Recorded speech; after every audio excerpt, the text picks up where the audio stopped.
वहीं लोकसभा में मणिपुर के मुद्दे पर विपक्षी दलों की तरफ से लाए गए अविश्वास प्रस्ताव पर चर्चा करते हुए गृह मंत्री अमित शाह ने विपक्ष पर जमकर निशाना साधा। अमित शाह ने कहा कि यह अविश्वास प्रस्ताव देश में विपक्ष का असली चरित्र दिखाएगा। उन्होंने कहा कि यूपीए का चरित्र अपनी सरकार बचाने के लिए भ्रष्टाचार करना है।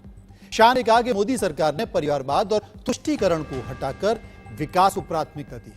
उन्होंने कहा कि न जनता को अविश्वास है और न सदन को। प्रधानमंत्री 24 घंटे में 17 घंटे काम करते हैं। लगातार 2 बार 2/3 बहुमत से हम जीत कर आए हैं, तो उन पर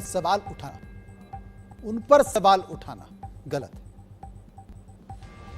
कहना चाहता हूं कि भाई अविश्वास प्रस्ताव जब आप लेकर आते हो तो इस पर जो चर्चा होती है वो चर्चा में सरकार के विरोध में कुछ मुद्दे तो रख देते हैं। मैंने पूरे भाषण ध्यान से सुने और पूरे भाषण ध्यान से सुनने के बाद मैं निश्चित रूप से निर्णय पर पहुंचा हूं, ये अविश्वास प्रस्ताव केवल और केवल भ्रांति खड़ा करने के लिए लाया गया है। ये प्रजा की इच्छाओं का प्रतिबिंब नहीं।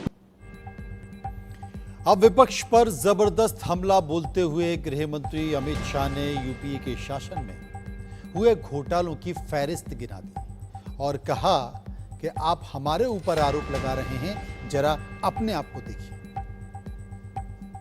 घोटाला किसने किया? यूपीए ने। कोयला घोटाला किसने किया? यूपीए ने। टाटा ट्रक घोटाला किसने किया? यूपीए ने। वोट के बदले नोट का घोटाला किसने किया? यूपीए ने। आदर्श घोटाला किसने किया? यूपीए ने। नेशनल हेराल्ड का घोटाला किसने किया? यूपीए ने। वाड्रा का डीएलएफ घोटाला किसने किया? यूपीए ने। चारा घोटाला किसने किया? खाद्य सुरक्षा बिल का घोटाला किसने किया? गाजियाबाद प्रोविडेंट फंड घोटाला किसने किया? हर्षद मेहता शेयर बाजार का घोटाला किसने किया? हसन अली का हवाला घोटाला किसने किया? आईपीएल का घोटाला किसने किया? एलआईसी हाउसिंग का घोटाला किसने किया? मधु कोड़ा घोटाला किसने किया? फायर फ्रंट सबमरीन घोटाला किसने किया? और कांग्रेस अध्यक्ष की यात्रा का भी घोटाला किसने किया? अब साहब इनके पास नाम बदलने के अलावे कोई रास्ता नहीं रहा है। मैं आपको बताता हूं, हमें कोई नाम बदलने की जरूरत नहीं है कि 9 साल में और अटल जी के 6 साल में हमने कोई ऐसा काम नहीं किया जिससे सर झुकाना चाह पड़े, सीना तान कर मैदान में जाएंगे। मान्यवर, एनडीए ने स्थिरता दी, 10 साल तक स्थिरता दी है। 30 साल से कांग्रेस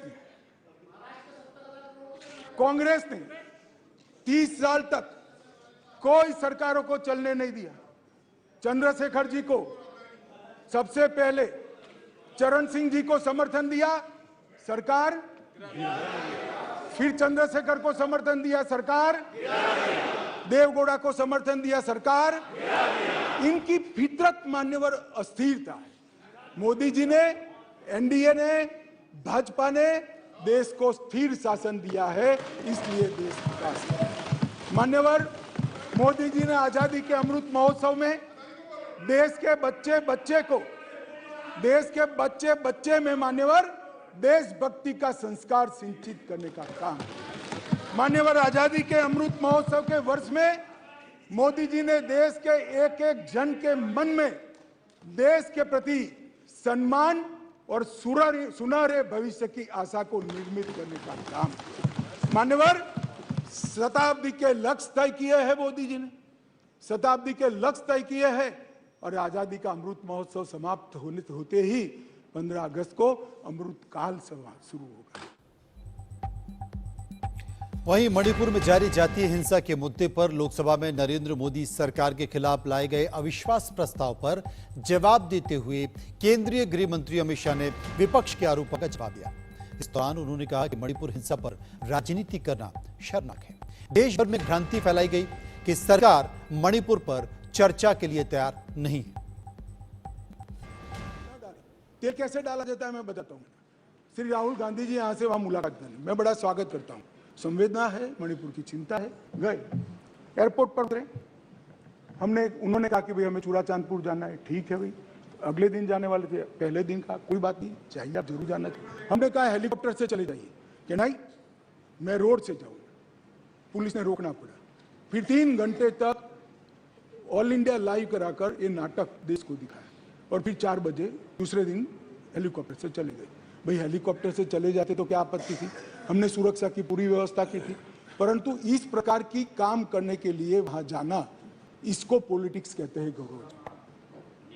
आप वहां जाते हैं तो कोऑपरेट करिए, चूड़ाचांदपुर जाने से कोई नहीं रुक रहा, हम हेलीकॉप्टर से भेज रहे हैं, आप जाना नहीं चाहते, नहीं मैं बाय रोड ही जाऊंगा, चलो बाय रोड जाना है, जनता को दिखाना है, तो फिर दूसरे दिन क्यों गए? दूसरे दिन भी ना जाते, दूसरे दिन भी गए तो पहले दिन सत्याग्रह दिखाना था। भाई इस तरह की पॉलिटिक्स ऐसी विषम परिस्थितियों में मत करिए। क्या आप मानते हैं, आप क्या मानते हैं कि सरकार को आप इस तरह से परेशान करेंगे, चाहे वहां की हो या यहाँ की, पर जनता नहीं जानती है, जनता ये सारा जानती है और पहचानती भी है। इसलिए मैं कह रहा था, अधीर रंजन जी चले गए, मैं पॉलिटिक्स नहीं कर रहे तो मैं बताता रहा पॉलिटिक्स कर रहे। मान्यवर, हमने लगभग 14,898 लोगों को अरेस्ट किया है और हर केस की एफआईआर 1106 एफआईआर रजिस्टर कर दी गई है। अब अंत में जो शर्मनाक वीडियो आया, मैं इसके बारे में भी कहना चाहता हूँ। मान्यवर, ये वीडियो 4 मई के दिन की दुर्भाग्यपूर्ण घटना है। दुनिया में किसी भी जगह पर, किसी भी स्थान पर, किसी महिला के साथ, किसी युवा महिला के साथ इस तरह की घटना समाज के नाम पर धब्बा है। मान्यवर, इसका कोई समर्थन नहीं कर सकता, ना ये सदन कर सकता है, ना कोई पॉलिटिकल पार्टी ना कर सकती है, यहाँ की ना वहाँ की। मेरे मन में एक छोटा सा सवाल, मेरे मन में तो नहीं आया, कुछ मीडिया के मित्र जो ऊपर बैठे हैं उन्होंने डाल दिया। उन्होंने मुझे पूछा कि अमित भाई ये 4 मई का वीडियो संसद सत्र के 1 दिन पहले ही क्यों आया? अगर किसी के पास वीडियो था तो वीडियो डीजीपी को देना चाहिए या नहीं देना चाहिए? मानिए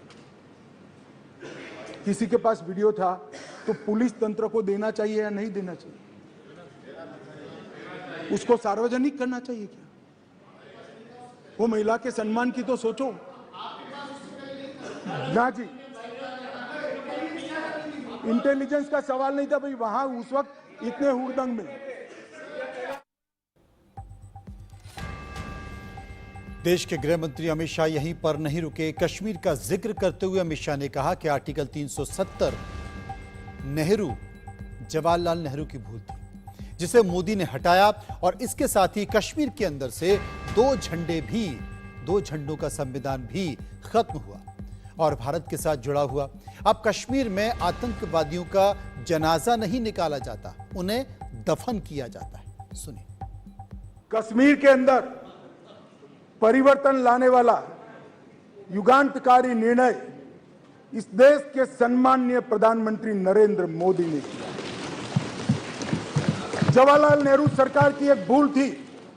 धारा 370 5 अगस्त 2019 और 6 अगस्त को इस महान सदन ने धारा 370 को समाप्त किया। इसके साथ ही कश्मीर के अंदर से 2 झंडे चले गए, 2 संविधान खत्म हो गए और संपूर्ण रूप से कश्मीर का भारत के साथ जुड़ाव करने का काम इस देश के प्रधानमंत्री नरेंद्र मोदी। मान्यवर, इन्होंने, मैं अभी भी एक इनके ही प्रेरित एनजीओ की एक मीटिंग अभी हुई, रिपोर्ट मैंने देखी। क्या रिपोर्ट कहती है? हुर्रियत से चर्चा करो, जमीयत से चर्चा करो, पाकिस्तान से चर्चा करो। हम ना हुर्रियत से चर्चा करेंगे, ना जमीयत से करेंगे, ना पाकिस्तान से चर्चा करेंगे। अगर मान्यवर, अगर हम चर्चा करेंगे तो घाटी के युवाओं से चर्चा करेंगे, वो हमारे अपने हैं, हम उनके साथ चर्चा करेंगे। संसद में बात नक्सलियों की भी हुई। नक्सलियों के मुद्दे पर भी गृह मंत्री अमित शाह ने जो बातें सदन में रखी वो बहुत ही महत्वपूर्ण थी। सुनिए। नक्सलवाद, वामपंथी उग्रवाद सिमट कर रह गया है और हिंसाग्रस्त पुलिस स्टेशन 465 थे। 80 नए बनने के बाद 465 प्लस 80 लगभग 550 हुए और उसमें से अब 176 बचे हैं। 62% की कमी हुई। मान्यवर वामपंथी उग्रवाद पर हम नकेल कस 2014 से सातत्यपूर्ण तरीके से वामपंथी उग्रवाद के खिलाफ जीरो टॉलरेंस की नीति लेकर नरेंद्र मोदी चले। मान्यवर राजनाथ जी गृह मंत्री थे तभी एक योजना बनी, विकास की योजना बनी और वामपंथी उग्रवाद क्षेत्र के विकास गृह मंत्रालय के तहत आते। हर गांव के बिजली पहुंचाना, रोड पहुंचाना, स्कूल पहुंचाना, सस्ते अनाज की दुकान पहुंचाना, दवाइयों की दुकान पहुंचाना, स्किल डेवलपमेंट के प्रोग्राम पहुंचाना, ये काम होते गए। अंत में हमने पहले विकास पहुंचा और फिर 195 नए सुरक्षा वैक्यूम भरने के लिए सीएपीएफ के कैंप खोलने का काम नरेंद्र मोदी सरकार ने किया। एनआईए और ईडी को जोड़ा गया, इनके फाइनेंस की कमर तोड़ी गई। एनआईए में एक अलग वर्टिकल वामपंथी उग्रवाद और उसके केसों की जांच बनाया गया, एक बड़ा डेटा सेंटर बनाया गया। सारे वामपंथी उग्रवादी एफआईआर का कंप्यूटराइजेशन कर आर्टिफिशियल इंटेलिजेंस से इसका एनालिसिस किया जा रहा है और छत्तीसगढ़ बटालियन, बस्तरिया बटालियन भी बनाई गई। मान्यवर, आज मैं कह सकता हूं इस सदन के अंदर जिम्मेदारी के साथ, वामपंथी उग्रवाद आया तब वो स्वप्न देखते थे काठमांडू से तिरुपति का, आज 3 जिलों में सिमट कर रह गए। मान्यवर, उनका दायरा क्या था? झारखंड, बिहार, उड़ीसा, एमपी, महाराष्ट्र, आंध्र, तेलंगाना और छत्तीसगढ़। आज क्या बच गया है? झारखंड मुक्त, बिहार मुक्त, उड़ीसा मुक्त, एमपी मुक्त, महाराष्ट्र मुक्त, आंध्र मुक्त, तेलंगाना मुक्त, केवल और केवल छत्तीसगढ़ के 3 जिले बचे हैं। मान्यवर, ये अविश्वास प्रस्ताव गिरने वाला है। जनता फिर से मोदी जी को चुनने वाली है और अगले टर्म में ये 3 जिले भी निश्चित रूप से समाप्त होंगे। मान्यवर, वामपंथी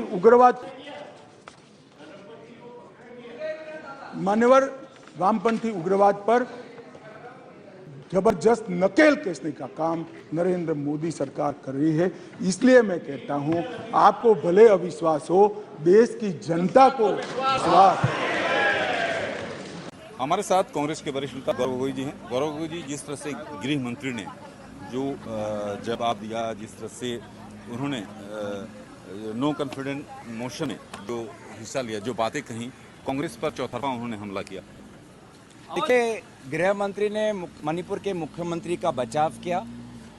मणिपुर के मुख्यमंत्री के 3 महीने के कार्यकाल में लगभग 5000 हथियार, AK-47, LMG, SMC और लगभग 6000 गोलियां आज पुलिस थानों से भीड़ वहां घुसकर उन्होंने लूटा है। और इस वातावरण में गृह मंत्री कहते हैं कि मुख्यमंत्री कोऑपरेट कर रहे हैं।